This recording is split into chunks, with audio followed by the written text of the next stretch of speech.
My name is Loren Schoenberg, and I'm the Executive Director of the Jazz Museum in Harlem, and this is McBride, my co-director.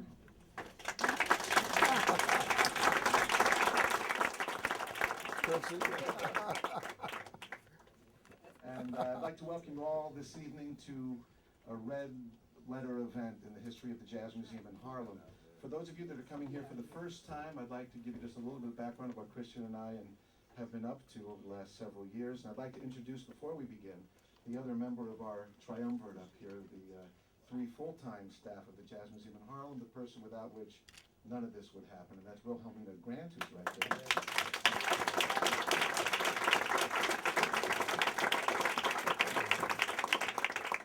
And also, I would like to introduce my co-producer of the series, who is irreplaceable also. A lot of the success of Harlem Speaks and our educational programs is because of his input, and that's our stalwart, Greg Thomas, is right here.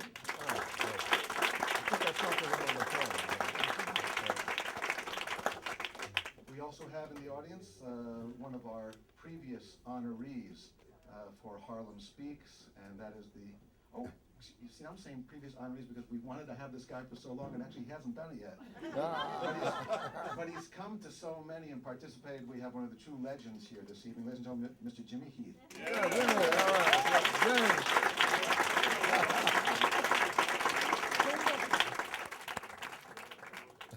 James. So to make a long story short, I'll start with the first 12 bars, and I'll turn it over to Mr. McBride. To make a long story short, let me tell you what we're up to. We operate out of this office. We're currently negotiating to obtain a brownstone on Lenox Avenue, right near 125th Street, for our permanent home. And it's only going to happen one way. And frankly, it's going to happen with your support. Emotional support, financial support, spiritual support, and all different kinds of support. So we're kicking off something today which we haven't done before. You'll notice on your chair we're starting memberships in the Jazz Museum in Harlem. And for $20, you have an annual membership. We are going to explode in a good way in September with monthly, 4 times a week events, 2 free concerts and 2 interviews. We're starting an education program. I will not be doing my course at Jazz Lincoln Center in the fall, so I will be doing a free course up here in Harlem, and we're going to have some of our distinguished musicians to come in and help teach that. We're going to expand our children's youth band. We're going to start a tour of Harlem, and I'm glad to announce that the president of the Duke Ellington Society, Ray Carmen, are you here? Yeah, we're going to work with Mr. Carmen on the tours of Harlem.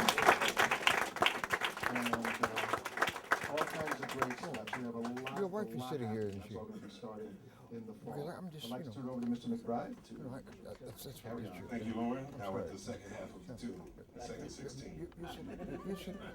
As Loren said, this is most certainly one of the most magical, I mean, it hasn't happened yet, but I already know that this is probably going to be one of the most historical events ever, if not the most historical event we've had here at Harlem Speaks. True royalty is here tonight, but before we bring on our featured guests, I'd like to also acknowledge a couple of more people sitting in the audience. One who just arrived, so since he's standing up, please say hello to former Harlem Speaks subject, the great Joe Wilder.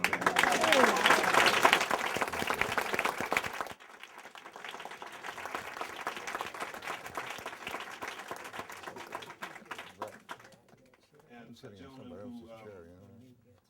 When I get up, I'll put this back. Jazz fans, you know this name. He's been named behind many great projects, many great albums, had a very close working relationship with Miles Davis, among many, many others. I'm sure you all know Mr. George Avafonov.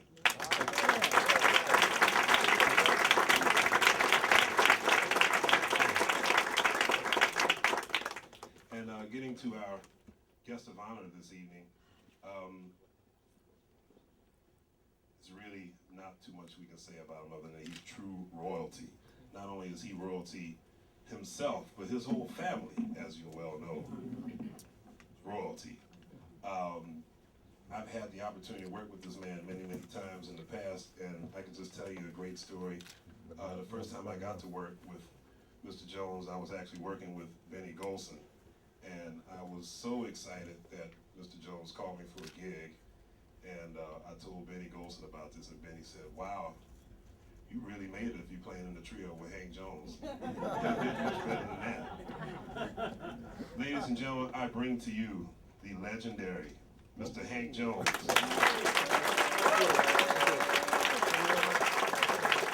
Thank you.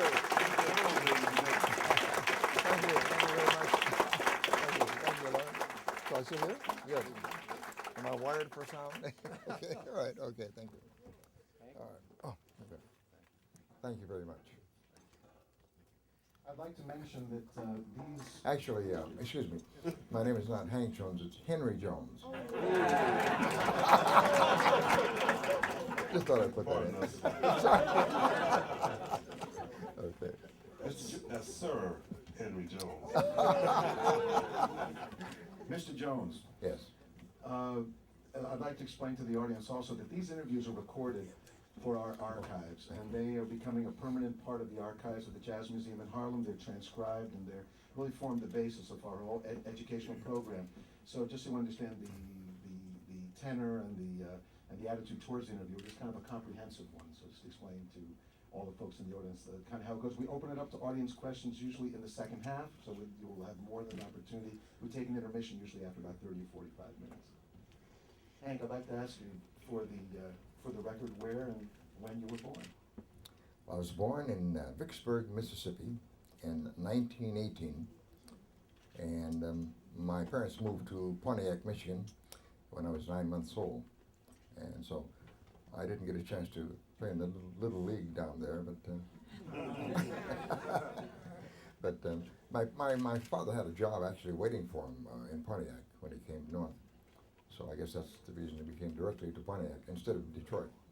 Detroit is 25 miles south of Detroit, or Pontiac rather. But that's how I got to Pontiac, and then eventually to New York. Could you tell us about your mother, your father, family, and if you could paint a picture for those of us who never met them, who were they and what were they like? My mother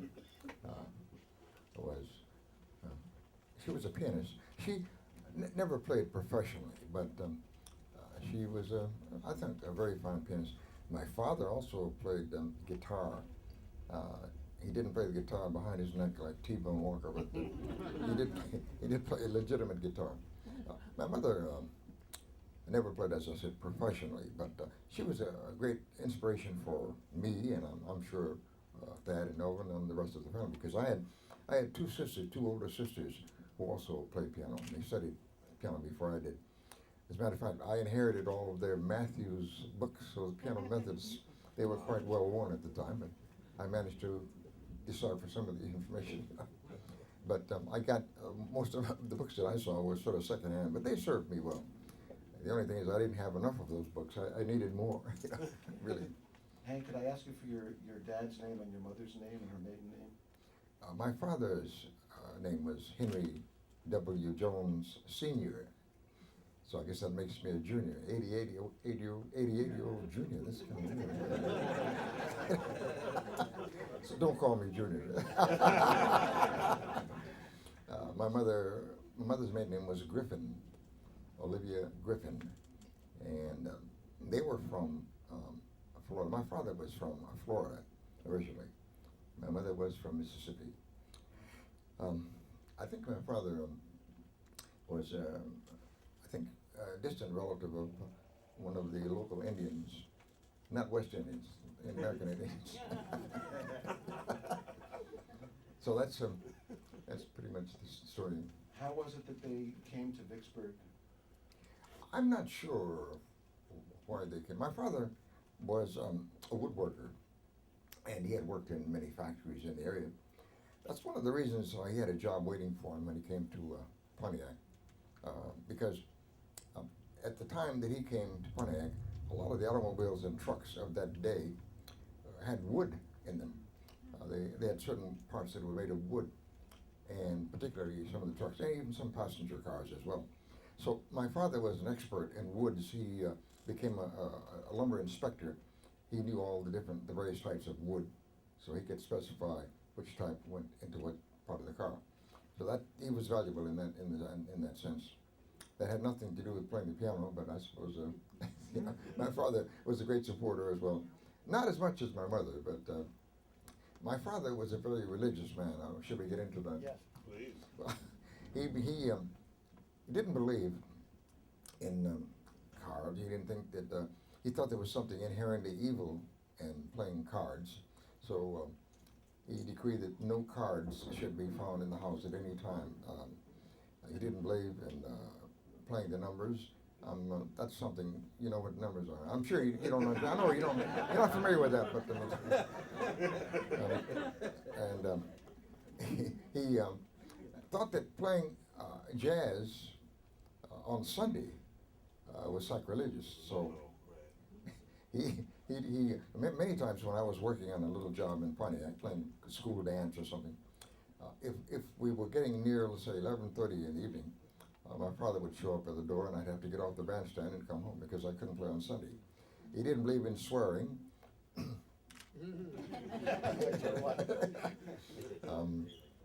Although, you know, I've never heard him say, I never heard my father say a curse word in all the years that I was spent growing up. The only thing he ever said was "dadgummit," whatever that means. I've heard of other people who didn't swear, and some of these other people, we won't mention any names. If you said say Hoover damn, they would say Hoover darn.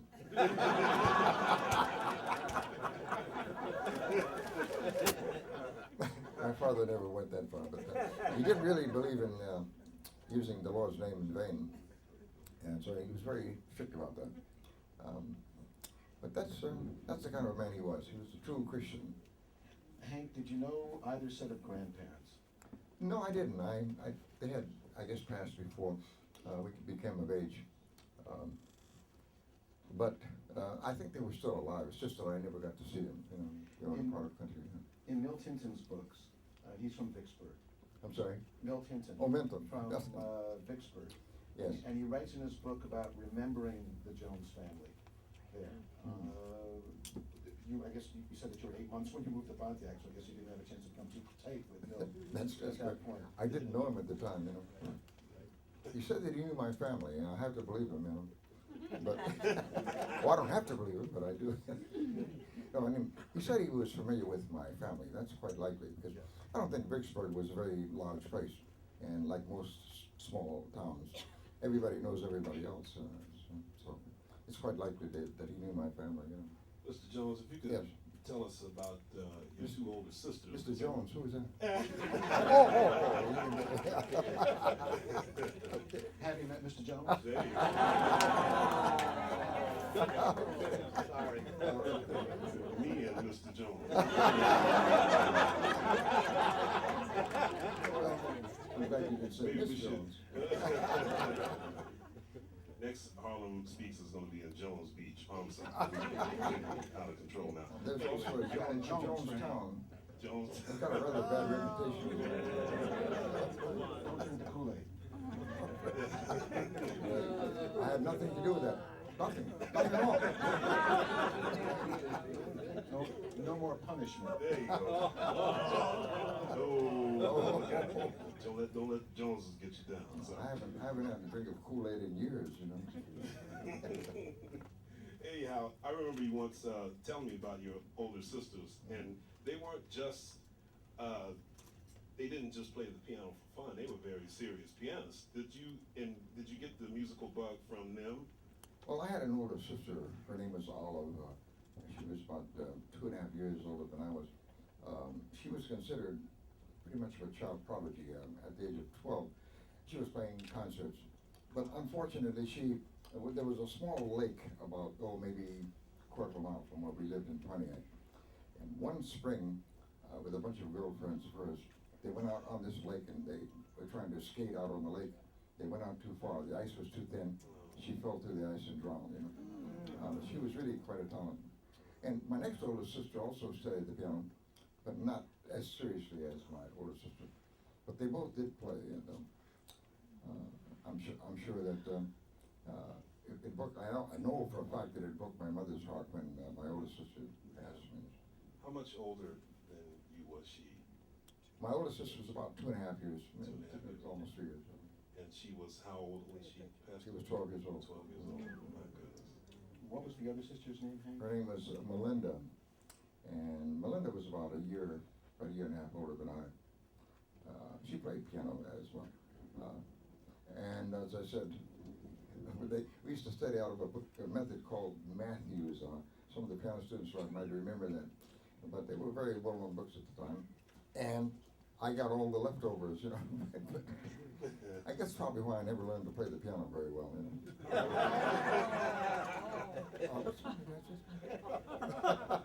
I'd like to ask you, paint a picture of the household with Belinda, yourself, Thad, and Alvin playing toys around the house or doing whatever you did for fun. Well, it was pretty difficult for Melinda, all of Melinda and myself playing the piano at the same time, because it's rather difficult for two people to play the same piano at the time. You can imagine what it was like for three people. Well, I mean, no, that didn't happen. But my sisters and I used to play duets. My older sister and I used to play piano duets. I would play the bass sometimes. She would play the treble. Sometimes I would play the treble and she would play the bass. But it was very interesting, you know. And then sometimes you'd play cross-hand style, you know, sort of like this, you know. She'd play very difficult. Now, Thad and Alvin were your only brothers, correct? No, I had three other brothers. There was Paul, who was just a little younger than Thad, and I had another brother named Elvin. You may have heard of him. Elvin had a twin brother who passed away as an infant. But we were the only male members of the band. I guess it was kind of we were somewhat outnumbered. No, we outnumbered the girls in the family, actually. You know? Yeah, I'll say. I'd like to ask about when the family moved to Pontiac, Hank, and where did you live in Pontiac, and what was the neighborhood like, and did you have other family there, or were you the only Joneses, or was there your father's family, your mother's family, or were you an outpost by yourselves? We were the only family living in the house at the time.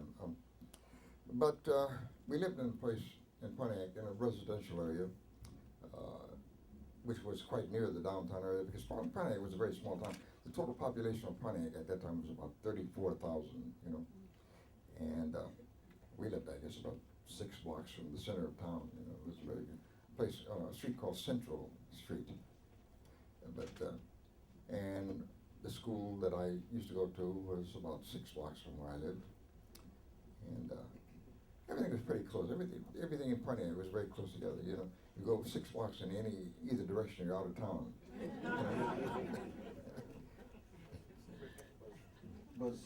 Was Pontiac, Hank, a segregated place? At the time that I lived there, it didn't seem to be segregated. But on the other hand, I didn't go. See, at the age that I was when I lived in Pontiac, I didn't frequent places where there may have been some segregation. As a matter of fact, later on, Pontiac became a little more segregated, because I remember going into a small restaurant on Saginaw Street, which was the main street in Pontiac, and ran into a little bit of segregation there.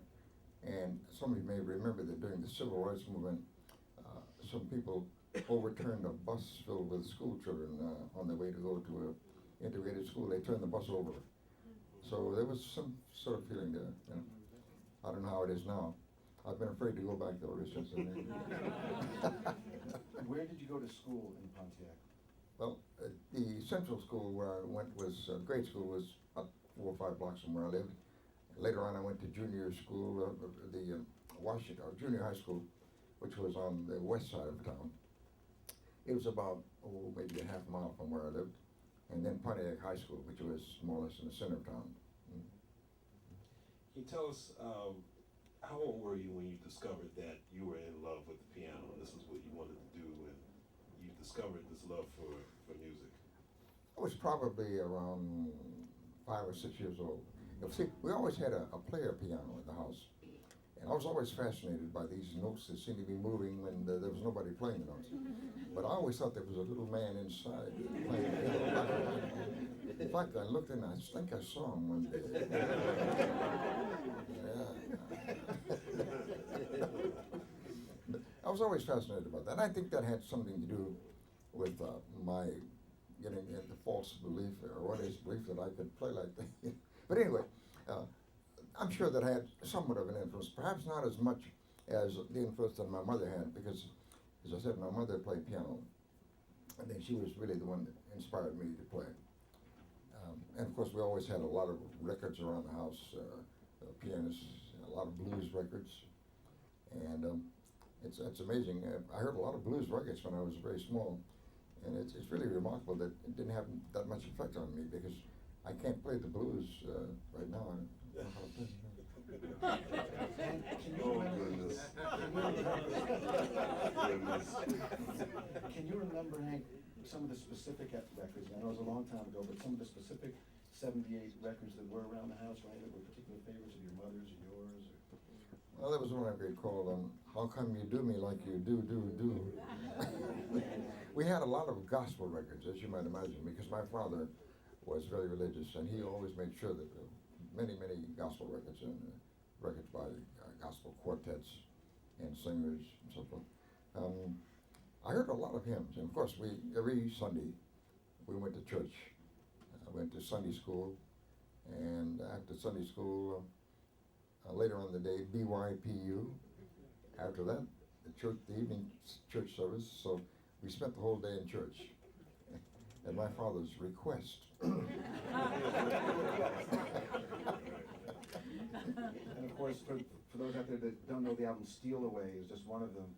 The albums that Hank did with Charlie Hayden, and then also later on, I believe, another solo album, if I'm not mistaken. I did some solo selections on another album. It wasn't really a solo. It wasn't a really gospel album, but things like "Lord, I Want to Be a Christian." I'm sure many the church members would recall that, and one or two other things. But that's a piece that I particularly like. "Lord, I Want to Be a Christian." Beautiful song. When did you're playing the piano, and you mentioned the Matthews book, I guess it was. Mm-hmm. When did you actually yourself start to figure out and hear what swing was, and improvising, and Fats Waller, and who were the first pianists that came across the horizon for you? Well, it's a funny thing. I never learned how to play stride piano. I had an idea how it was supposed to be done, but I was studying with a teacher in Pontiac, a very talented teacher. Her name was Pauline McCon. She was not only a fine pianist, but she was also a very fine singer. She later came to New York, and she was in a play called Carmen Jones, and she appeared in that musical for a while. But when in Pontiac, she was a very fine teacher. She was my first teacher, actually. Actually, she was the one who taught me how to play stride. You play the bass note, and then you play a corresponding chord, and so forth, like this. The left hand get a good workout, and I think that had great influence. And then later, of course, I heard pianists like Fats Waller, Earl Hines, James P. Johnson, and a lot of other itinerant piano players that used to come through Pontiac, who were almost nameless and certainly homeless, But our house was sort of a depot for itinerant pianists. So anyway, I guess we had the reputation for being sort of a place home of last resort. People that couldn't find anybody else to play, or any other place to play the piano, so they came to our house. Hank, I just want to follow up on that, because so many times when people are interviewed, the familiar names do come up, Fats Waller and Earl Hines, all those folks. But what I'm really fascinated is, if you can remember, some of these pianists who didn't record, who nobody ever heard of, but nonetheless in Pontiac or around the places that you were, that you heard that made an impression on you for any of these, good, bad, or indifferent. Who were some of the folks who we would never have heard of? Well, as a matter of fact, many of them had no names. I remember one. Well, either you or you, but I know. he, why you? And then he said, why me? I said, why not? And why? There was one fellow that I remember, he had an outstanding name. His name was Amos, not to be confused with Amos and Andy, but his name was Amos, and I never knew his last name. Famous. Amos. Oh yeah, later he started making cookies. No, he's not the same guy, no. If he had made cookies, he would have had a home, you know. And then he could have played with Shorty Baker.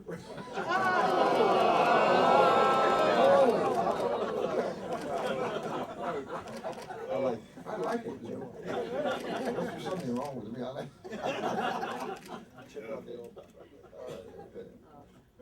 So some of the pianists, how about some peers, some people your age who were also playing the piano in Pontiac that you hung out with or jammed with? Were there any others? Well, you know, actually, there were no other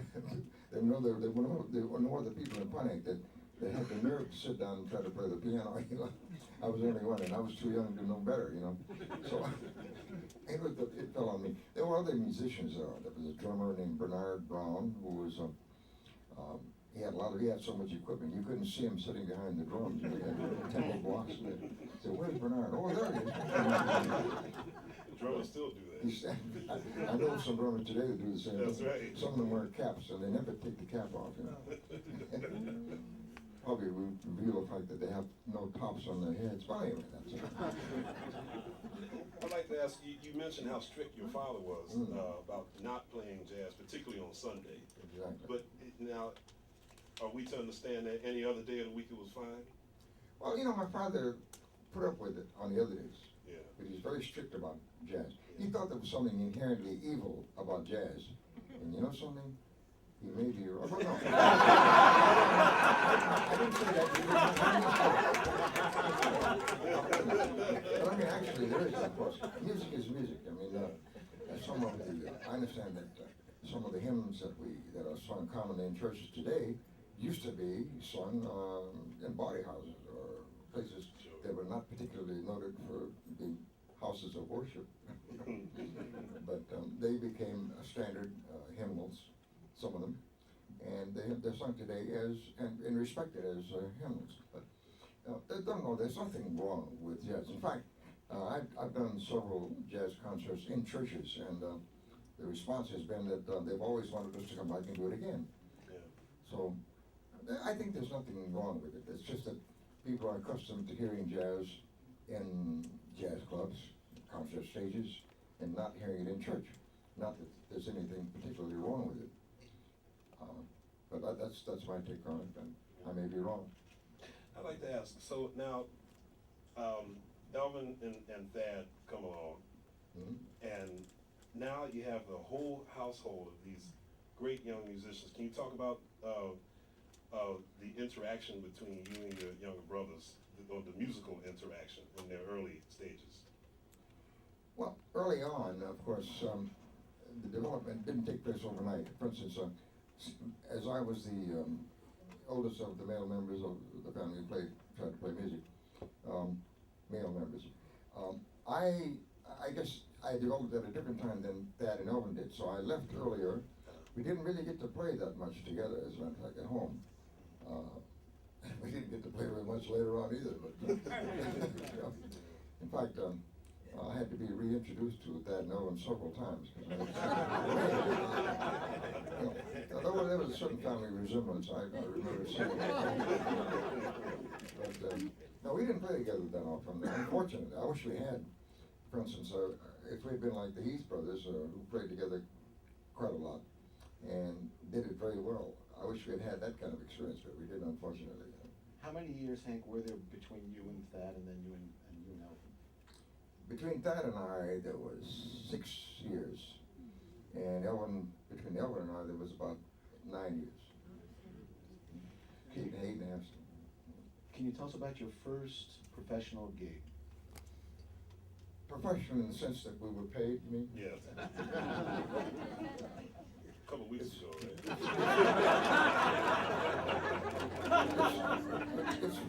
It's really too embarrassing. But I mean, actually, the first professional job I think there were 7 of us. I think we were working on a percentage, 60-40. Guess who made the 40? Anyway, I think at the end of the night, when we finally got quote unquote paid, I think we had 30 cents each. We went to the nearest hot dog stand, had a couple hot dogs and hot dogs and some soda pop. Remember that? And that was it. You know, we went home happy. And how old tired, were you? tired but happy. You know. How old were you when this happened? Old enough to know better. I must have been about 13 years old. So what kind of gig was it, Hank? Was it in a dance house, or was it in a theater, or was it in something? Actually, it was a small dance hall. And we got to do a lot of the small dances and parties around Pontiac because we were cheap, you know. So they didn't have much money to spend, so it gave us a chance to play and get the experience. And of course, they didn't have to put out much money to get us, you know. So it was quite interesting. It was a great experience for us to do that.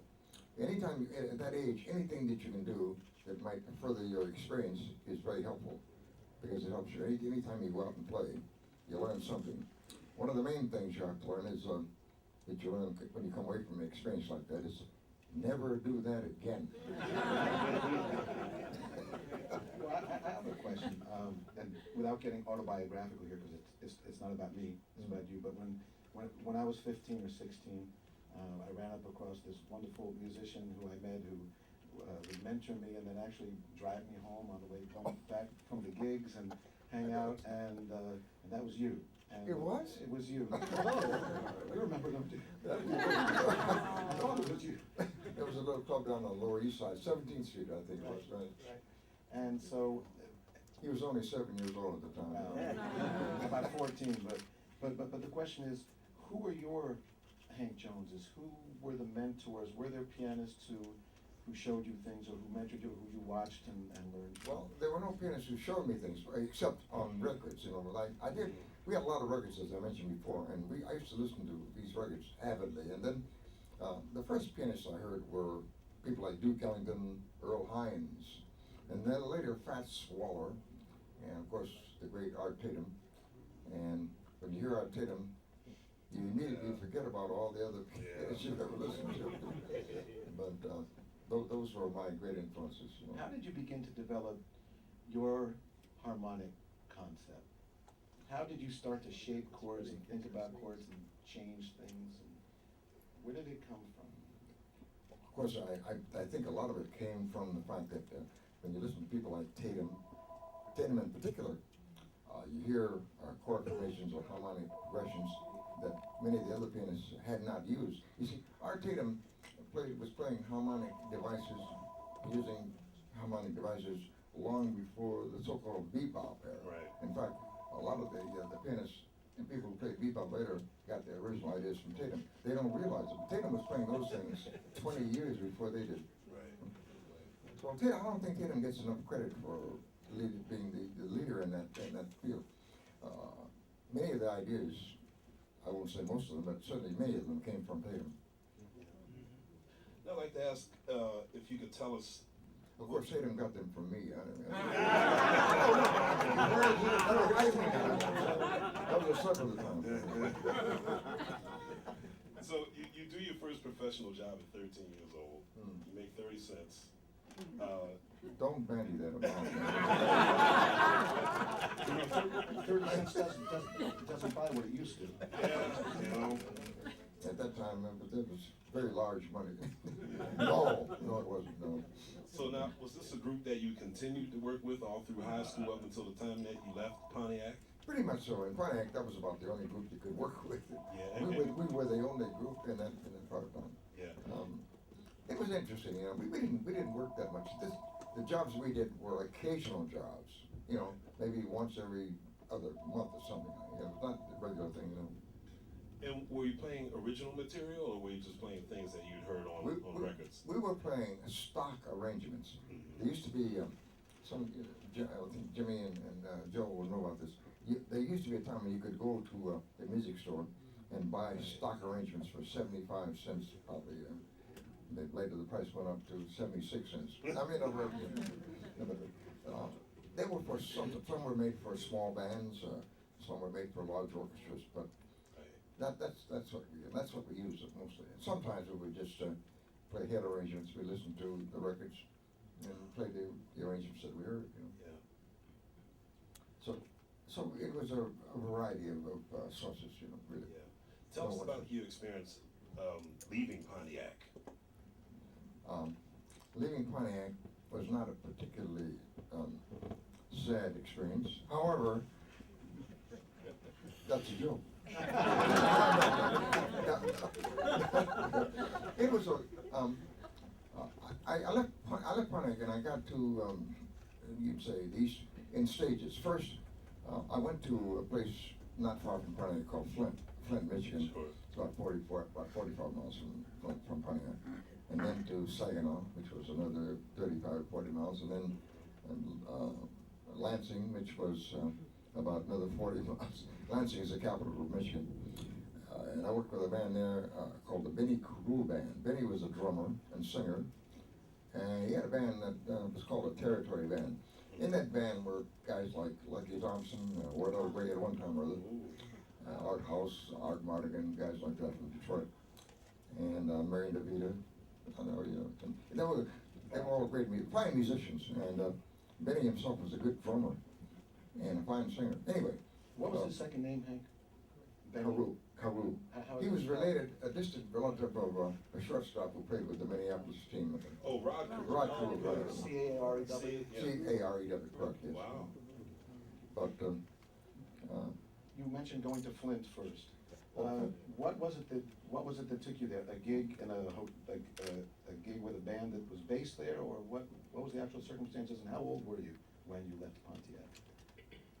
I was about, let's see, 18 or 19. So this is But actually, 35 to 30. in Flint, I worked in, you've heard of the WPA? The work progress. That's right. I worked in a band that was conducted by a man named Chauncey Downs from Kansas City, who was a good musician, but he was more or less a manipulator. He was a better businessman, quote unquote, than he was a musician. Anyway, he was the leader of the band. And I worked in that orchestra for maybe 6 or 7 months, you know. And later, the band broke up for various reasons. And then we did what the guys call, took little jobs, small jobs, gigs, they called them then. And later, I went to from Flint to Saginaw, and did the same. I went to a little club in Saginaw, and eventually, you work in all those little cities. All these cities are not that far apart. I don't think any of those cities are more than 40 or 50 miles apart. So you have a chance to work in all those little clubs. Later, I left Pontiac after that and went to Cleveland, Ohio. I worked in a club there called Cedar Gardens, and in that band was Pat Dameron's brother, Caesar Dameron, you might know him. And also the band was led by a trumpet player named Tommy Enoch. You may not know him. But Cleveland had a lot of fine musicians. I didn't know it at the time, but Joe Lovano and his father both lived in Cleveland, worked in. Anyway, I played in this little club called Cedar Gardens. They had a line of girls, dancing girls, a comedian and so forth. They all had comedians. The main attraction was on Sunday afternoons where they had a matinee, and the big attraction there was a fight that always broke out in the middle of the street. Every Sunday, like clockwork. Very interesting. The hospital said a very good business. Anyway. I have a question. I've heard that back in those days, there was actually regional musical styles. And it would be different in the Kansas City people liked one kind of beat, and as you got further east or west, the actual was different. Did you experience any of that as you traveled around? Well, I never played in Kansas City. We met some of the musicians who had worked in Kansas City, like Chauncey Downs, people like Les. I didn't see Lester Young or Basie or any of those people until I heard the Basie Band at that time, which contained Lester Young and a lot of other guys that later became leaders on their own, Buck Clayton and others, and some pianist named Count Basie. But it's a great band. But we didn't come in contact with any musicians from Kansas City other than, like I said, maybe hearing the big band, Basie, and some other bands. But Chauncey Downs actually had been from that area. Who were some of the first national bands, name bands, that you actually got to hear in a theater or in person, and actually got to see what they look like in person? You know, Pontiac was a very, as I mentioned, a very small town, 34,000. But for some reason, it was probably a mistaken booking. They booked the Cole Brothers band. Nat Cole's older brother, I believe his name was Eddie Cole. And Nat was the pianist, the featured pianist for the band. They came to a theater in Pontiac, of all places, and I remember that very good. It was the only big band that ever came to Pontiac of any note. Wow.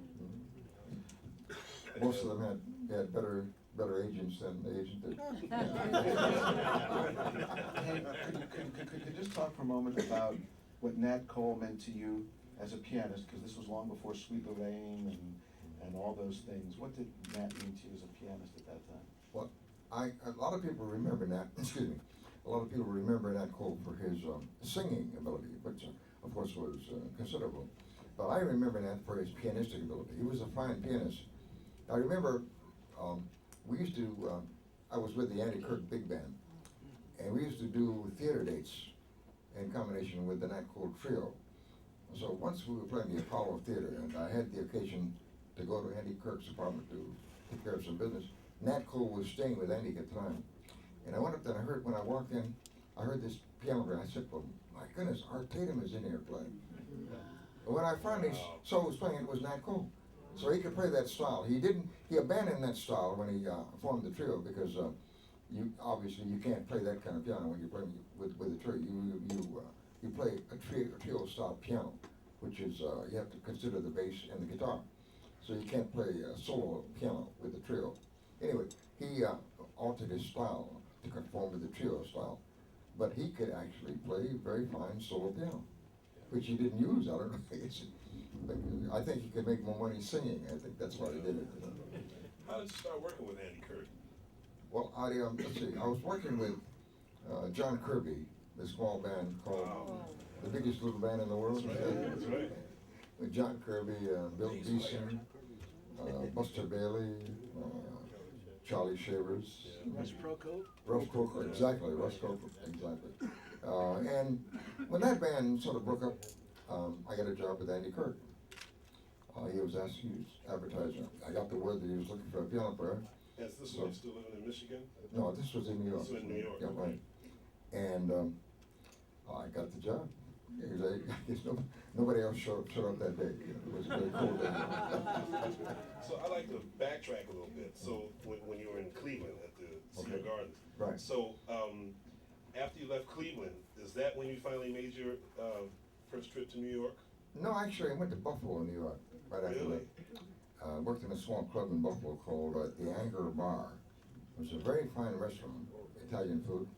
And the bandstand used to be on an elevator, not I shouldn't call it an elevator, more like a, I don't know what they call it, a moving sidewalk or something. It used to come out from the wall into the middle of the floor. And you had to be very careful because it came out rather fast. And if you didn't watch yourself, you might fall. Anyway, it was a nice job. We had a tenor saxophone player named George Clark. He was the leader, and a bass player, a guy named Little John. Well, I don't know why, because his name wasn't John, and he wasn't Little. Anyway, and then I was the pianist, so it was a trio. And I worked there for about 6 months. A good part of that was that during the time I worked at this club, there was another club on the other side of town where Art Tatum used to come and play.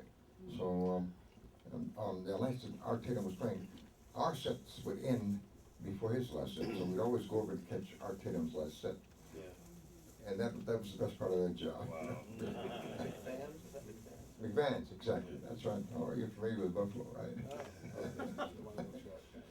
That's right, McBride's. And you spent 6 months, you said, in Buffalo. Just about maybe 6 or 7 months, you know. So now you've been all over Michigan, you've been in Cleveland, now you're in Buffalo. Now, are you saying to yourself it's time to get to New York City?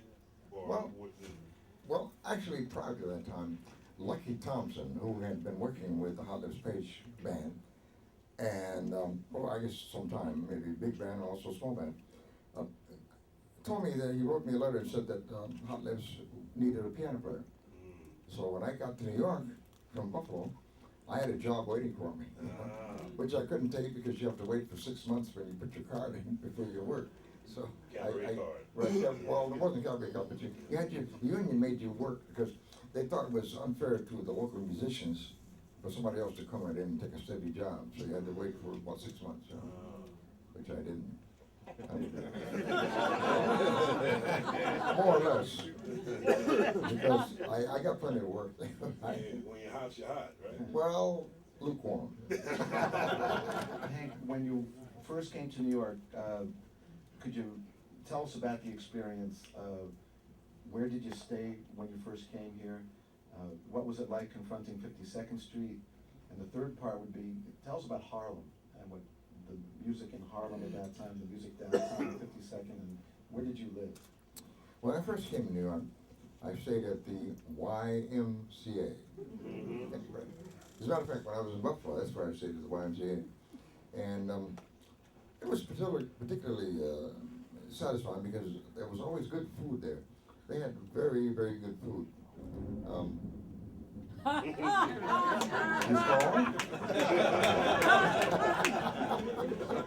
No, but Where was the YMCA? I think it was 135th Street between 7th Avenue and Atlantic Avenue, right? Still there? And they had excellent food there, great pies, oh, nice. But I can't say much for the rooms, but but the food was very good. It was nice, but it was, the rates were fairly, reasonable, and not having much economic support at that time, I was very glad to be able to stay there. But it was interesting, and of course, if you came back to the YMCA after a certain hour, you may have a little difficulty getting in. But if you knock hard enough, scream hard enough, they'll let you in.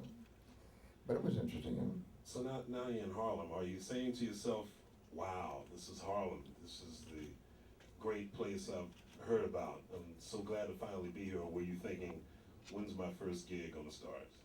Well, I wasn't too concerned about that because I knew that I had to wait for that 6-month period before I could take a steady job. So I took a lot of single engagement jobs. Yeah. There were lots of those around at the time, and I didn't have much trouble doing that. So the 6-month period passed rather quickly, But I didn't hear too much music at the time. It's a funny thing. There were clubs in Harlem, but I didn't hear that much jazz. Actually, most of the jazz at the time was played on 52nd Street, which was known as Swing Street in those days. And all the guys played down there, the well-known jazz musicians, the bebop players, Charlie Parker, Dizzy Gillespie, Max Roach, Thelonious Monk, Al Haig, and all those guys. They all worked on 52nd Street. Also, there was the Dixieland Club on 52nd Street called Jimmy Ryan's. You could have just about anything you want. Any musical taste could be satisfied on 52nd Street. Yeah. But it was nice. I worked there with Harlem Speaks later on, after my 6 months period Was that of your waiting. first gig with Hot Lips? With Harlem Speaks, right. And it was with And Hot the Lips. job that I had waiting for me, actually. I'm sorry. I was going to say, and it was with Hot Lips that you made your first records on the Continental label. That's right. Well, one thing I can tell you is that when you're doing 3 months of one night, it's very hard to get your laundry done. And you're staying in highly suspect hotel. One chain of hotels we used to stay in was called the Milner Hotels. $2 a day, and the bathroom is down the hall. But they were clean actually, and then actually what you did was, when you came into town, you always found a place where somebody was advertising a room for rent, and usually the landlady there would do your cleaning, your laundry, but not your cleaning. But there were always places where you could get things done quickly, overnight, maybe certainly within 2 or 3 days, you know. But the problem was you were never in a town more than 2 days, so you had to get it done very quickly. You didn't get it done at all. But that's what it was like. We played in some dance halls, mostly dance halls. Some places were they had pianos that had seen their best days elsewhere. Sometimes the keys would work. Sometimes the keys would not work. Sometimes when the keys worked, the piano was out of tune, so you had to transpose everything up, maybe a third. And we played one dance hall in one location that only had 3 sides. It did have a top on it, so it wasn't completely exposed. I mean, it wasn't all bad, you know. There was plenty of fresh air.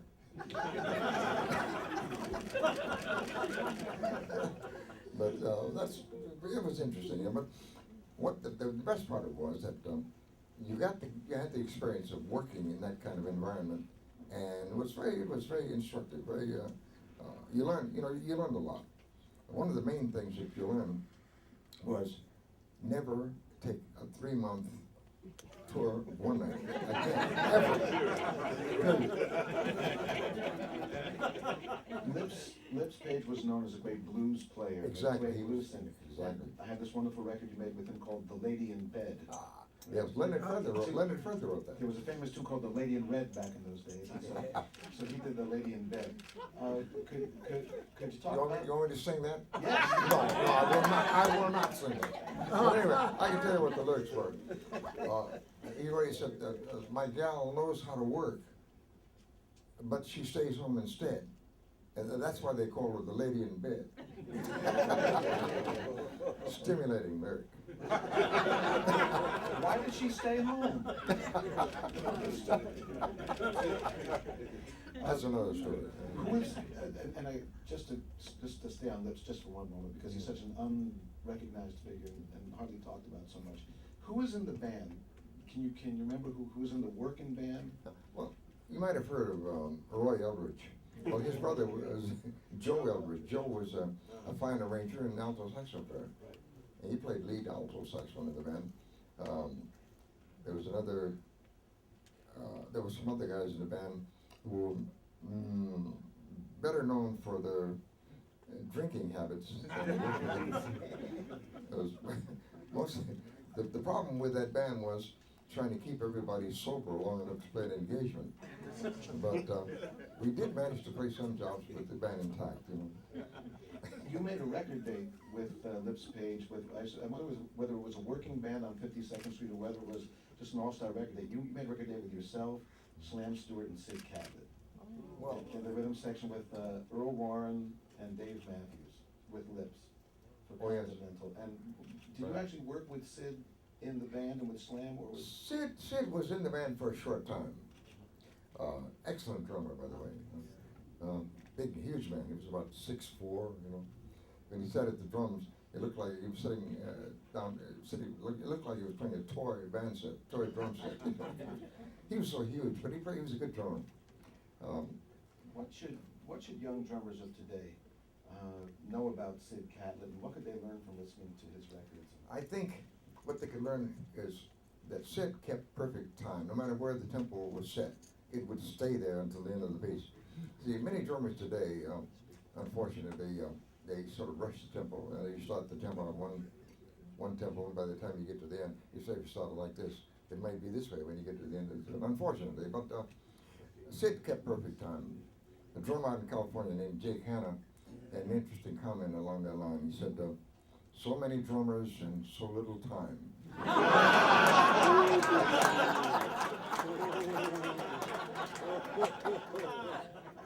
That's pretty much true, you know. Not entirely, but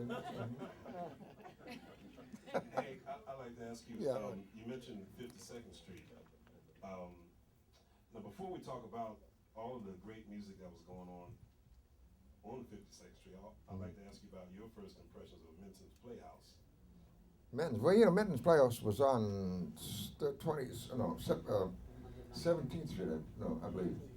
Up in Harlem. I'm not sure about the location. I never played there. I played there later on. I changed it. But it was long after the original Minton's was in operating. That was a place where, as you might know, a lot of musicians used to hang out, as they say, and they used to have jam sessions. It was really a great place to play because you could learn a lot there by just listening and participating. You know, and that's where you would sit down to play, and they would test you by finding out how well you could transpose. So you played Cherokee, and you'd have to play Cherokee in all the keys, one from one key to the other, you know. And so a lot of guys, that's how they learn how to play. Actually, it was a great learning experience. Like, they should call it Menton University, really, because it was a great place to learn. Now, I played there later with a group with Jerome Richardson, Shadow Wilson, and I forget the bass player's name, but we played there for about 2 weeks. But it was quite different. It wasn't the same thing, you know. I understand now that Minton's is reopening. Have you heard about this? Just a few weeks ago. Yeah. So maybe it'll go back to the old style. Who knows? I'd like to talk about some of the pianists that you might have encountered when you came to New York. And there's a wide range. I'd like to just to throw some names out and see if they ring bells. Some of the older players like Donald Lambert.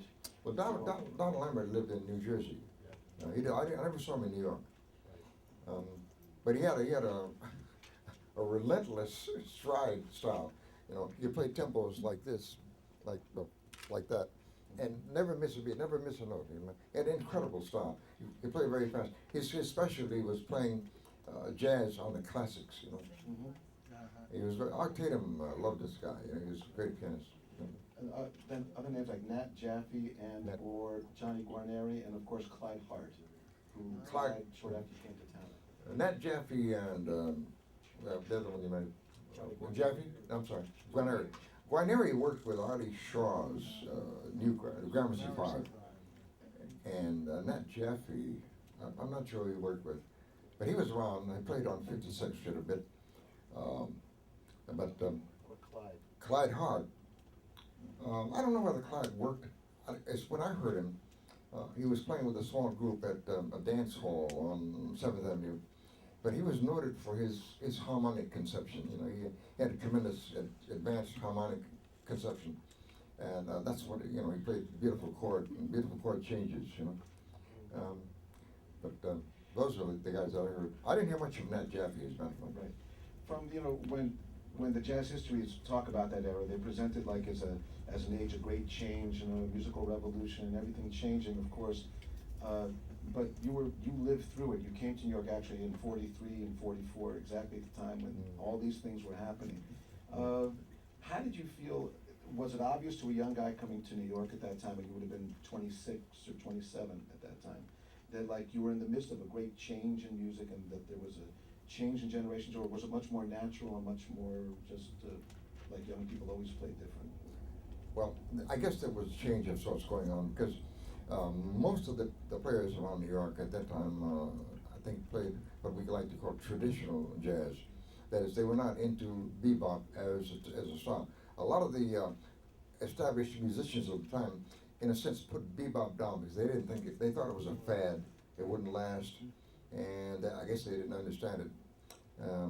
But anyway, they didn't think too much of it. So there was a change going on. But when I first heard it, I could hear things in it that I thought I could incorporate into my particular playing style without discarding my style. I could just work it into what I was doing without changing my particular style. Because I played more or less with both hands, sort of a stride style. But George Shearing, by the way, when George Shearing first came to this country, he was doing the same thing. But then when he formed his group, he stopped playing that way. But anyway, it's possible to combine the two. This is what I try to do now. Not very successfully, but at least that's what I keep trying to do. Yeah. And could you talk about when you heard Al Haig? Well, Al Haig was, of course, in the true tradition of the jazz pioneers. He and Bud Powell alternated with that small group with Dizzy's band, Dizzy and Charlie and Vice Roach, or Stan Levy and Al Haig on piano, and either Curly Russell or what's that other kid's name? Tommy. Later, but there was another guy who played. And Curly Russell was the main bass player at that time, you know. But Al. No, it wasn't Nelson Bud. It was somebody else. I can't think of his name. Victor Gene Gadsden. Ramey. I'm sorry, Gene Gene Ramey. Ramey. Gene Ramey. Mm. Well, between Gene and Curly, they alternated with that band. It didn't matter which one was playing because the bass players didn't do much solo work at that time. They played mostly background. Most of the solo work was taken care of by Charlie and Dizzy and Al. Al played a very, very fine piano. I like his stuff.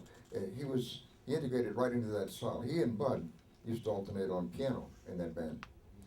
So Al, was one of the main proponents of bop, How did Bud Powell first strike you, Hank, and how did you become aware of him and Monk when you came to Of course, Bud was the first pianist I heard playing with that group. Bud was not only a fine group player, but he also was a fine soloist. Most people don't realize that. But he had lived in Philadelphia. He had a handicap. I think at one time in Philadelphia, he had an altercation with a policeman, and the policeman won, and so he got battered a bit. But I think it affected his overall health. It accounted for a Speaking lot of of altercations. right, yeah, really. It affected his speaking. It affected his actions. It became.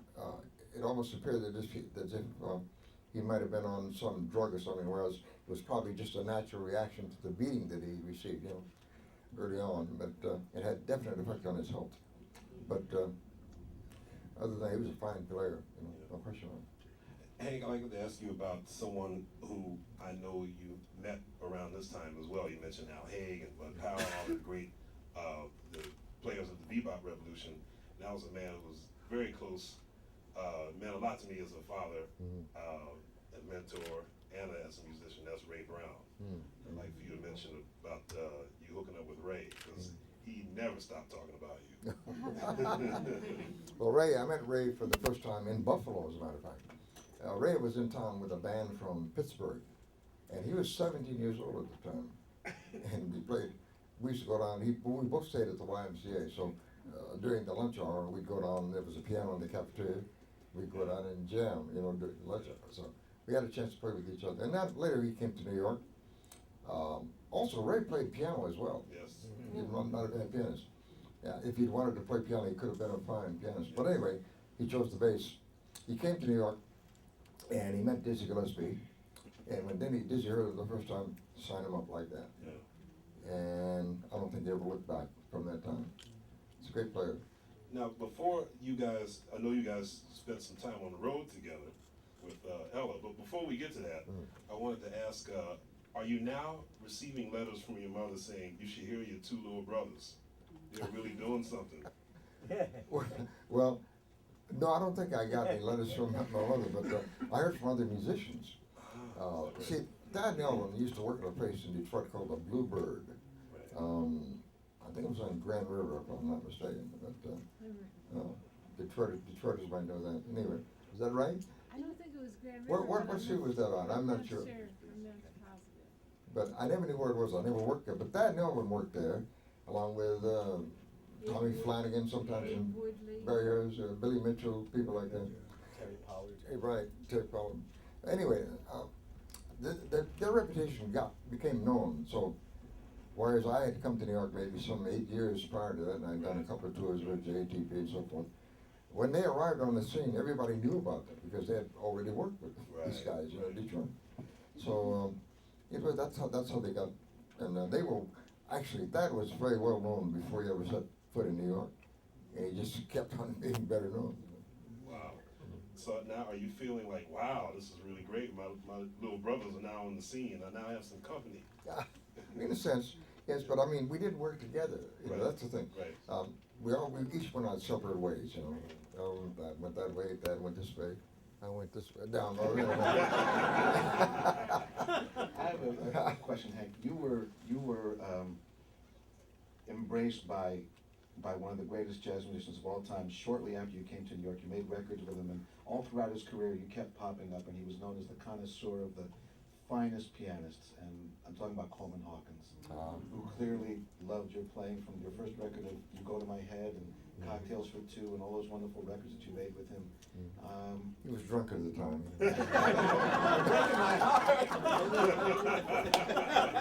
No, I'm kidding. I'm kidding, no.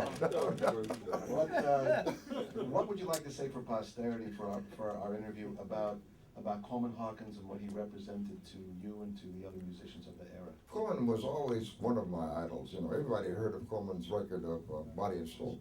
I think every tenor saxophone player or every reed player in the world must have at least tried to play that solo, maybe at least once, you know. But we'd heard about Coleman long before we got to New York.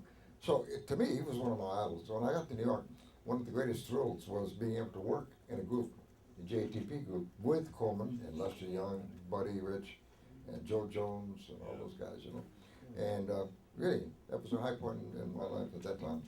And he was always highly respected, no matter where he went, because everybody had heard of this record. The record must have sold at least 50 million copies. But anyway, that everybody knew about him, and everybody respected him. He used to play with the old Fletcher Henderson band, of course, in Chicago, along with Buster Bailey and I guess Russell Poco, maybe, I'm not sure. Yeah. But those guys. But that must have been some kind of a band with all those guys. I understand. John Kirby was the bass player, by the way. I understand that his musical taste was very broad, and Coleman Hawkins loved classical music, and that he could play the piano himself a little. And I'm sorry, this is, Coleman Hawkins. oh yes. Did you, Yes, he was- did you work with him on 52nd Street? Yes, I did, as a matter of fact, at the Spotlight. He had a group there which consisted of Max Roach and J.J. Johnson. Wow. Yeah, and let's see who else, Coleman and myself, as a quartet. But no, actually, no, we didn't have guitar. But the bass player was, again, I think either Nelson Boyd or Gene Raymond. Or Kelly Russell, I'm sorry. Right. Probably, I think it's most Nelson Boyd, I believe, from Philadelphia, or no, from Camden, right? You made 2 record dates with him at that time. One had Miles Davis on trumpet, Miles, I'm and sorry. one had Fats Navarro. Excuse me, Miles was with that group, by the way, and so it was a quintet. So I'm curious, this one record date that you did for Victor, the one where you did I Love You with Coleman Hawkins, the baritone player is Marion DeVita. Mary DeVita, Right. tenor saxophone player from Detroit. Right, so when you mentioned his name before, that's the first time that I ever heard his name mentioned. What was his story in New York? Because I don't think he ever made many other records, or... Well, I think mainly because he didn't come to New York right away. I think when he came to New York at that time, it was sort of I don't know, must have been an aberration because he didn't live in New York at the time. But he was a great player. I'm sure you've probably heard of Mary DeVita. Yeah, I knew Mary. Art House, Art Mardigan, and those guys. Mardigan used to play with Woody Herman at one time. Hank, I'd like you to verify a story for me, please. You mentioned Jazz at the Philharmonic, all those legendary tours and concerts that were recorded. You talked about Minton's and how the MO there was to see how quick you could transpose, and guys would try to trip you up.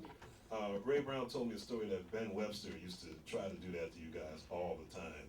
And say he would, right before you guys would do the ballad medley, he would not tell you what he was going to play until he was about to come up to the front of the stage, and he would call the most obscure ballad in the most obscure key. And Ray said he remembers many a night you guys would be hauled up in the corner after the gig trying to figure out the right changes for the next night, and then Ben would trip you up again, calling some other hard song. Well, that may have happened, but if it did happen, it might have been the night that I took off. I might have seen something. Probably anticipating that happening. Could you tell us a little bit about those Jazz at the Philharmonic concerts? Well, they started out, as far as I'm concerned, as a very interesting thing. I accepted the job because I wanted to be in the midst of all these creative things that were happening. And for maybe the first couple of tours, that's what happened. But then a change took place, in my estimation, because it seemed that the concerts were being motivated not so much by what they could create, but maybe by what kind of reaction they would get from the audiences by doing weird things, like laying down on the stage and playing on your back. Sexual. Now, who would do that? I won't mention anything. but some things like that. In other words, I felt that everything was being done to appeal to the, let's say, the less musical people in the audience, who reacted more to actions rather than to what they heard. You know, in other words, it became sort of a thing where it was visual, except instead of being something that you would sit to and listen to as creative jazz. And when that change took place, I became very disinterested. I said, I don't want to do this anymore. You know. One of the high points, I'm wondering if it was the concert that you did at Carnegie Hall with Lester Young and Charlie Parker and Roy Eldridge, that classic concert in September 1949 with Ray Brown and Joe Jones and all that. And to talk about Charlie Parker, because again, he's a person who I think has gotten the left hand sometimes from people who never even met him, talking about what he was like. And what was Charlie Parker like to you? Charlie was always, to me, one of the clearest musical thinkers that I've ever heard, because everything he did made perfect sense. I mean, there was nothing, he didn't play any extraneous notes. Everything he played was well thought out. To me, this meant that he had a very quiet mind. He could think of these things without having anything interfere with his musical thoughts. This is the impression I got. And I admired that in him. And I regret that one time he offered me a job working with this group, and I declined because I didn't think I was up to that style of playing at the time. You know, so I better go out and get a little more experience before I try this job. But he was a fine musician, no question about it. And one of the nicest people I've ever met, very intelligent on any subject that you wanted to mention. You know? And this is the kind of man he was. It's unfortunate that people seem to remember him for some of the other things that had nothing to do with his musical ability, which was outstanding, no question about it. Could you tell us about being on the road with Ella Fitzgerald? Well, Ella was a kind of a singer who, you never had a problem with her. She wasn't contentious. She always had a very nice personality. She wasn't vindictive, even though I started off some tunes in the wrong key.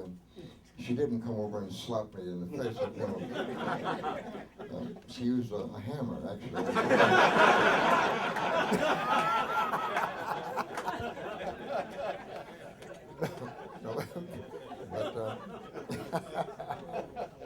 But I mean, she was a very easy person to work with. I have nothing but good things. And of course, she could do ballads. She could scat with the best of them. She could do ballads with the best of them. Bing Crosby once said that she was the greatest singer, man or woman in the world. You know, Bing was no slouch, as you know. You know, so that was quite a compliment coming from him. That's what she was like. Very pleasant, you know. And I think there was always that little girl that won the amateur contest at the Apollo in her. Yeah. Always, you know, there was always that little girl, you know. And how long did you stay on the road with her? About 4.5 years I played with her. Although, you know, Tommy Flanagan was with her for 15 years. That's right. 15 years. But to me, that was a great education. I learned a lot about the art of accompanying, and that's what it is. It's not like any other mode of playing, because in accompanying you have to think of the artist, of the soloist. You cannot get in the way. You can't interfere with the train of thought, and yet you have to support. So you have to walk a very fine line between support. You don't want to lead too much. You don't want to get too far behind. Right. Yeah, there's a fine line there, you know, that you have to walk, you know.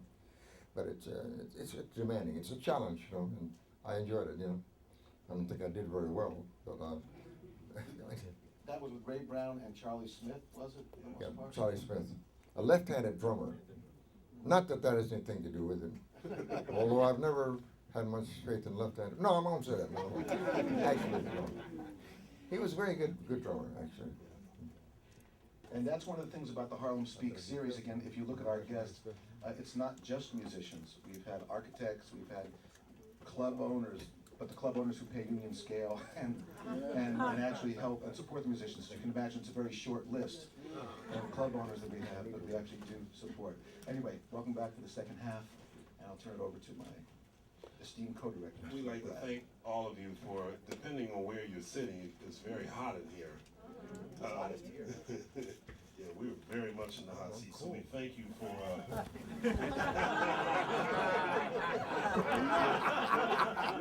you are cool. You cool. But we would now like to continue with the second half of our wonderful evening with the great Hank Jones. This is the part of the evening where we like to open the floor because we know that all of you are bristling with questions to ask Mr. Jones. Well, you know, I think if we get Mr. Jimmy Heath involved and Mr. Joe Wilder involved, Yes, there you go. this is really going to turn into something deeper. And you probably won't get a chance to ask any questions. So, shall we go down that road, or how you want to do it? Let's improvise. That's what we do. We play jazz, right? Joe, would you like Mr. Joe Wilder, ladies and Joe gentlemen. Wilder. All right, Joe. Joe. All right. Jimmy? All right. Age before beauty. Philadelphia Flash. Right. South Philadelphia. Hank, you were talking about the one-nighters, whatever number they were, and that brought back some memories of some really strange things.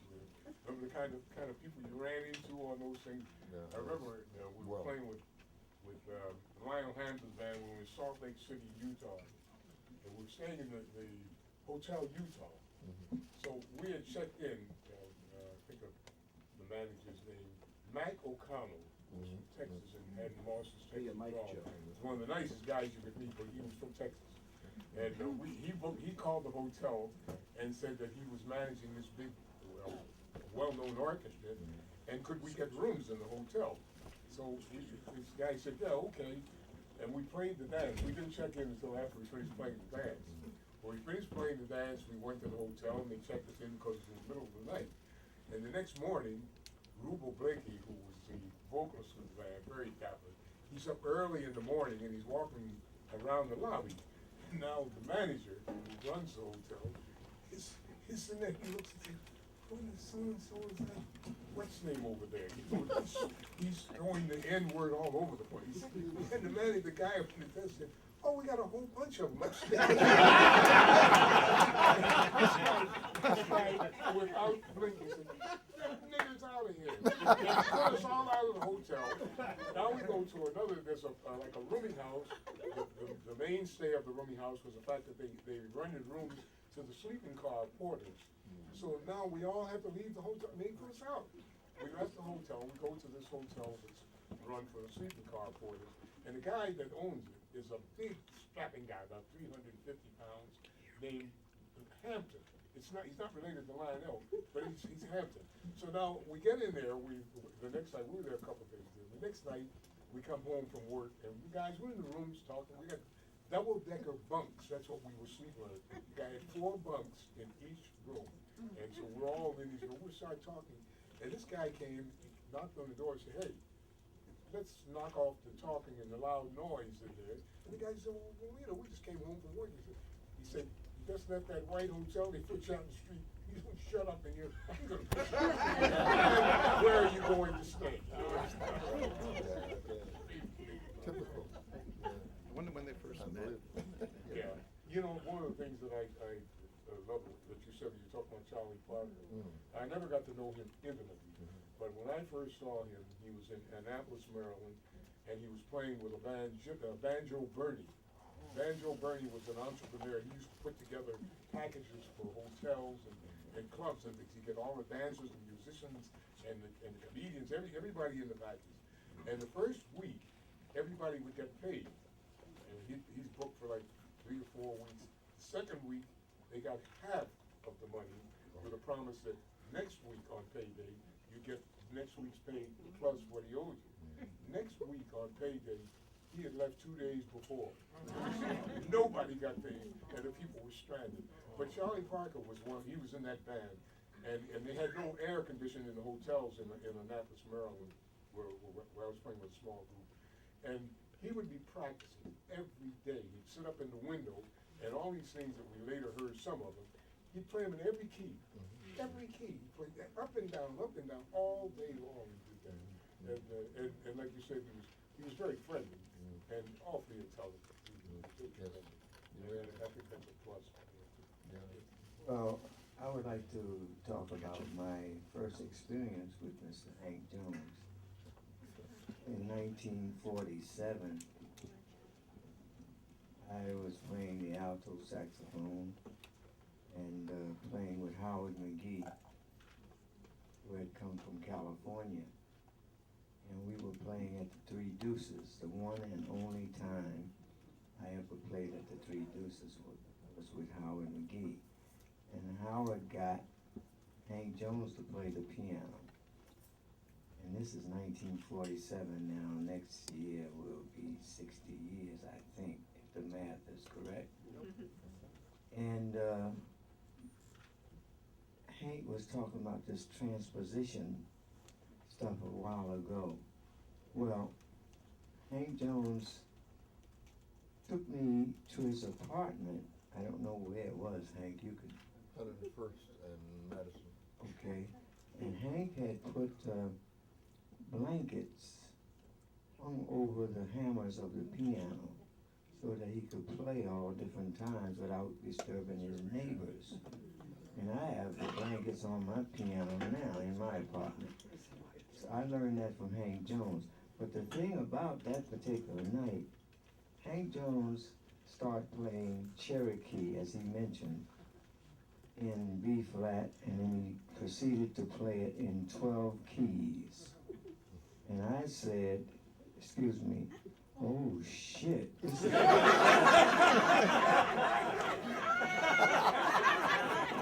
two guys don't use profanity, but I do. I never heard either one of them curse. And I hate to embarrass them. But Hank, I said, this is what I have to do to stay in New York. Hank just played like it. He just looks at you and smiles and goes to B natural and he goes to the C and he keeps on going around the keys playing Cherokee, which Cherokee, Christian and will tell you, and the other musicians in here, that bridge is rough. But I didn't realize the bridge gets easier. When you get on those hard keys. And the other thing, I played with Hank last weekend in Harper's Ferry, Virginia, West Virginia. We received the Don Redman Award from the ACP and the Parks Department down there. And I was telling someone there, we had a dinner afterwards and we were talking, I said, well, I've been waiting for Hank Jones to make a mistake on the piano for almost 60 years. Hank Jones is the most perfect musician. He never misses anything. If he does, you will never know it because he'll turn it into something good. Comment on that. I asked Art Tatum that question once. I said, Art, how do you play all this marvelous piano without making a mistake? And he said, are you kidding? He said, I make mistakes, but I cover them up. So I guess that's what I try to do. You know how to do it. I would like to hear some questions from.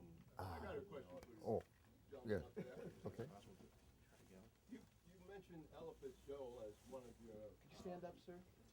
One of the ladies you backed up. Mm-hmm. How is it from some of the other vocalists? Let's say what comes to mind, Abby Lincoln. Mm-hmm. I know she's a good vocal, but the different changes from one vocalist to another. Mm-hmm. How do you handle moving along with that? Well, yes. Each singer has an individual style. Some of them phrase different. They all phrase differently. So what you do is you listen carefully for the breaks in the phrases, and on the openings in the phrases, that's where you play the fills. You try not to ever get in the way of the vocalist. You never try to lead them, but you try to play the fills. But you have to support them at the same time. You can't get in the way. So it's like I said, it's a very tricky situation. You have to sort of walk a thin line, you know. And if you overdo it, it sounds like you're trying to play a solo behind the soloist. But that's what you do. And each singer is different, so you play a different way behind each one. Some singers like single line fills. Some singers like block chord fills. Now Ella liked block chord fills, probably from the time when she used to sing with the Chick Webb Band. She heard the orchestral fills, you know. But she liked the block chords, so that's what I played for her. Sarah Vaughan liked single line fills. You had to be careful because Sarah was so inventive. You had to pick the open spots. There weren't many open spots. All singers are different, though. You mentioned that, Hank, about having to pick your spots. And I'm a trumpet player, so when you're a trumpet player and you're playing for singers, I like to play for singers because they're always singing nice songs and things, lyrically or otherwise. And you try not to step on them. And I was talking one time referring to just what I'm saying now, about the time I played with Billie Holiday. I was playing with Lucky Millender's band, and Lucky Millender and Noble Sissel had been hired by NBC to play a thing called Swing Time at the Savoy, and they were co-leaders. So Billie Holiday was on this particular thing, and I had played 1 week or something in the Apollo. I don't know, it was Lunsford's band. I think it was Jimmy's band. And when she was singing, I played some fills behind her. So when Lucky she was a star of this thing, and she said what she was going to sing, and we had Frank Galbraith, who was a trumpet player. I mean, this is far beyond what I could do. And Lucky said, well, okay, you'll do this, and I'll have Frank Galbraith play behind me. She said, no. I want that little short cornet player. And so Lucky said, no, lady. Frank is my jazz. He's my hot player. He'll play behind you. She said, I don't want him to. I want that little. Then she said, I want that little black nigger over there.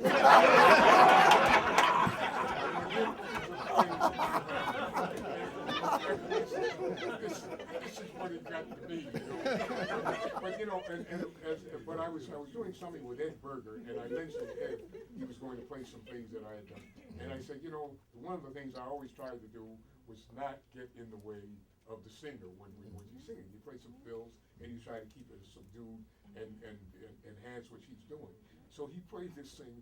I was stepping all over Billie Holiday. I was playing everything but the kitchen sink, but I didn't think I had. It was just embarrassing. and apropos, we're talking about Hank. I did a lot of things at Savoy, and we were sort of like the house band over there. And I did a lot of things that I got a lot of credit for. But almost everything that I did turned out the way it did because the piano player was Hank Jones. I mean, he's one of the most inspiring musicians you could ever play with. I mean, you start playing and you listen to him harmonically and he listens to you, but you basically listen to some of the ideas and things that he injects into it, and you find yourself doing things that you ordinarily would not even have dreamed of doing. And I'm not trying to be courteous to you. I'd be mad with you. Maybe a better player. Well, one reason I did that was because I go on the theory that if you play a lot of chords, the law of averages says that maybe you'll play the right chord.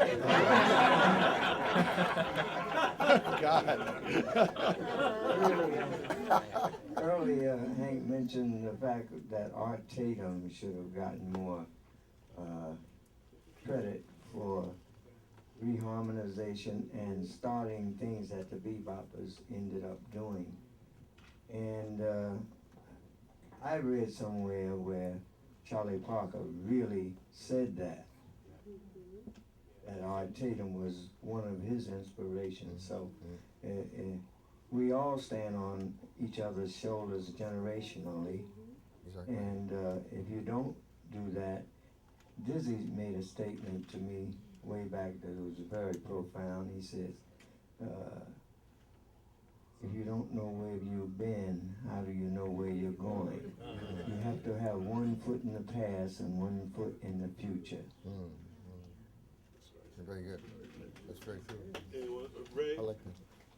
You spoke of the piano players who were more or less influenced the younger musicians who came to New York under their wings. You didn't mention Mary Lou Williams. I was just wondering what your thoughts were on Mary Lou Williams. Thoughts about Mary Lou? Oh, Mary Lou Yeah, Williams. man, Williams. When I first heard Mary Lou Williams, she was the pianist with the Andy Kirk band. She was one of the 12 Clouds of Joy, aptly named. And she was not only the pianist, but also she was an arranger and composer. She's written some great compositions, and of course she was one of the principal arrangers in the band. Very, very talented, and probably one of the first female arrangers and pianists in a jazz band that I can remember. There may have been others, but she was certainly the most prominent. But a wonderful pianist. I never heard her that much in person, but her records speak for themselves, and she left a great heritage. And the records, the things that she recorded with Andy Kirk, marvelous, marvelous pianist. Hank, Yes. there's some photos that Bill Gottlieb took at Mary Lou's house one night with you, Jack T. Garden, Tad Dameron, Oh, yes. and like a very unusual bunch of people all hanging out. Was Frank West or Frank Foster in that? Possibly. Might have been Frank West. Yeah. Was her apartment a place where musicians hung out, or was that just for a photo session? I don't recall that particular session, but I must have been there because I'm in the picture, I must have been drunk that night. Right. And I don't drink, Dizzy's the one that told me about Mary Lou.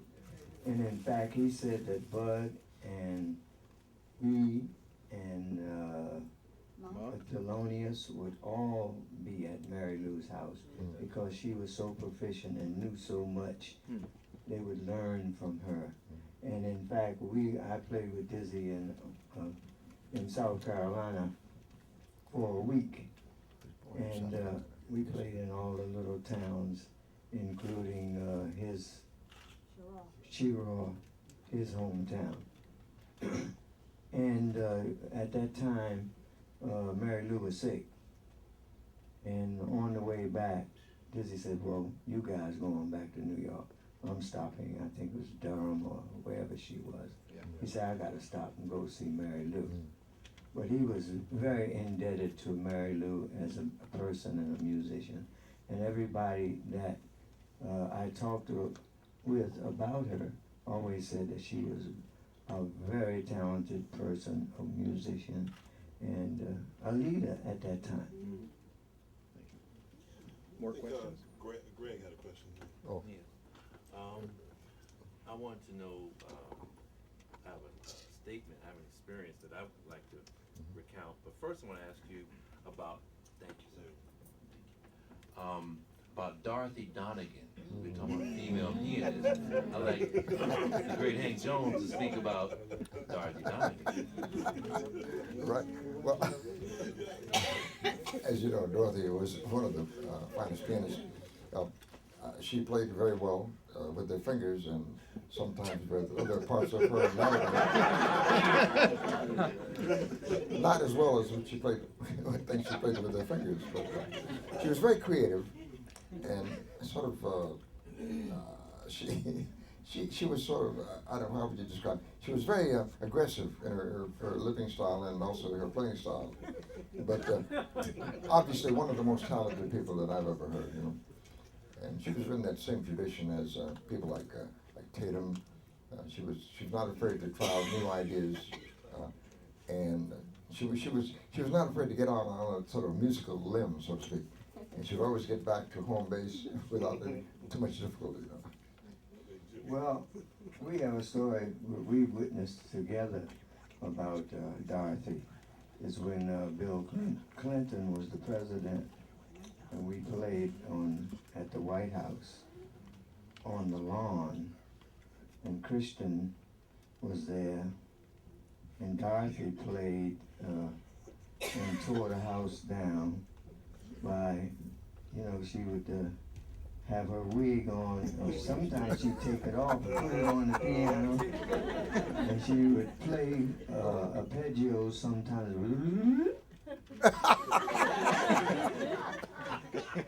put a foot up on the piano, and Bill and Hillary and everybody went nuts when she got put in. She got a super standing ovation from everybody.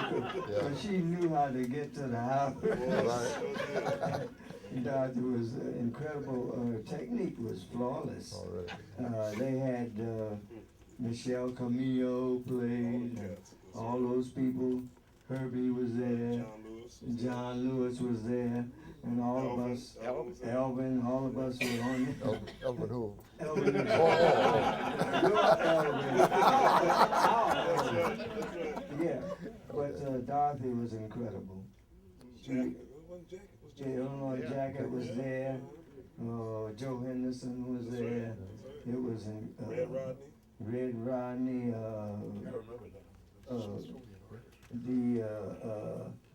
Group. Were you in the group with Elvin? No, it was. It was. You played with. It was me, you, Joe Henderson, Faddis. Red and John Faddis and John Lewis. Because I remember Joe Henderson saying, I never played with John Lewis. I like him a lot. Joe was very quiet and different kind of guy. Yeah, Grover Washington. Grover was there. But the thing about Elvin being on the stage with Charlie Hayden, and Charlie Hayden can't stand to hear cymbals. And he's a bass player, so he's on this side over here, and Elvin's over here. And Elvin's saying, I don't know what's happening because there's some bitch over there.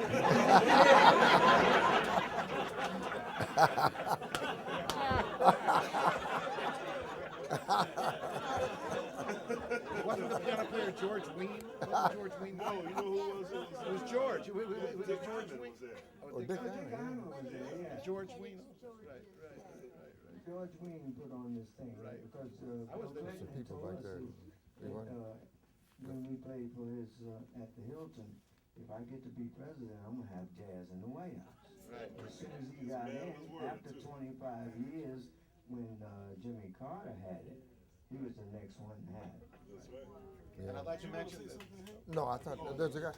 There are two people. Joe Wilder and I were playing up in the balcony And we're up in the on that balcony. event. We were up with the Smithsonian band up in the balcony, Band, right? yeah, With I her in the remember the balcony. Smithsonian band with David Baker. Right. Yeah, that's right, we were there with him. Yeah. And I had already said, in the spot we were in, I said, oh boy, I've got it over everybody else. I have my camera. I'm gonna get some shots of the president coming out of the White House and everything. Just before we started, the Secret Service said, no cameras, no photography. Right. From the balcony, not one thing. Oh, there's some people back there. Mr. Chairman. Yes. Okay, yeah. Can you? I wonder, could you give us some comments about your, I wonder, could you give us some comments about your impressions of Oscar Peterson? Oscar Peterson. Well, I tell you, you can't say enough about Oscar. He has technique to burn, and even after his stroke, I can't tell the difference in his playing. He thinks there is a difference, but I tell you, most people couldn't tell the difference in his playing since the stroke, as prior to the stroke. Anyway, he's a great admirer of Art Tatum, as most of us are. And although he doesn't really play like Tatum in the Tatum mode, he has the facility to play it if he wanted to. But a great technician and also a good friend. I like Oscar a lot, too. I just want to add just one thing, which Hank is too modest to say, but in any interview with Oscar Peterson that you read, and the same with George Shearing and many others, they list as their favorite pianist Hank Jones.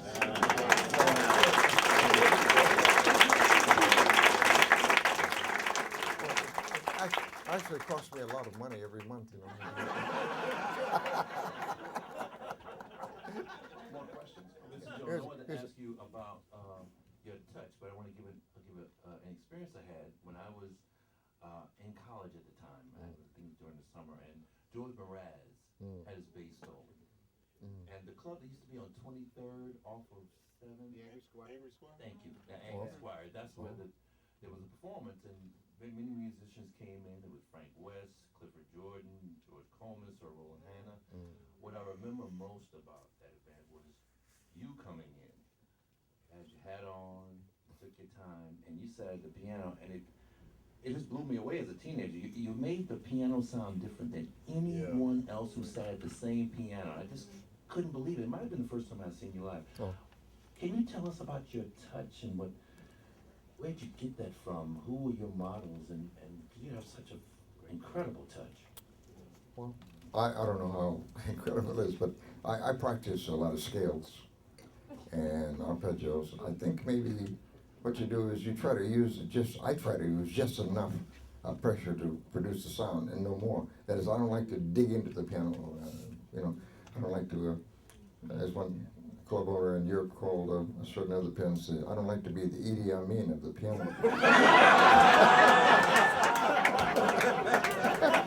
Because some of it, I suppose, you get ascribed to just a general overall weakness, physical weakness. I just don't have the strength to do it. But I think I'm conscious of not overplaying. And I think that might have something to do with it. Also, sometimes I doctor the piano up a little by pouring a little alcohol on the keys. On the hammer. No, not I'm kidding. Actually, it's not alcohol, it's ginger beer. You used to take me to record dates with you back in the 70s, and I remember being at one record day hanging out with you, and the engineer was running around checking the mic cables you were playing, and they couldn't figure out what it was, and you were playing with the soft pedal. And I'm wondering if you could talk about, just for a moment, as a pianist, because most people actually probably who don't play the piano know that it's not just the fingers on the keys, but there's these three things down there.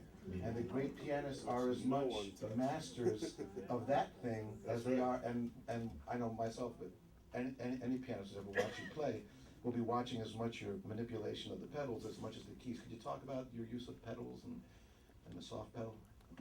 Pedals are used to make the tones distinct and separate from each other. You don't want to have the sound from one chord hanging over into another chord because it might clash harmonically. So the pedals are used to release the sound from one key or from one tone to the other. And I usually play with the soft pedal and the sustaining pedal at the same time to boost the sound I get. Maybe that has something to do with the sound that might be interpreted as touch.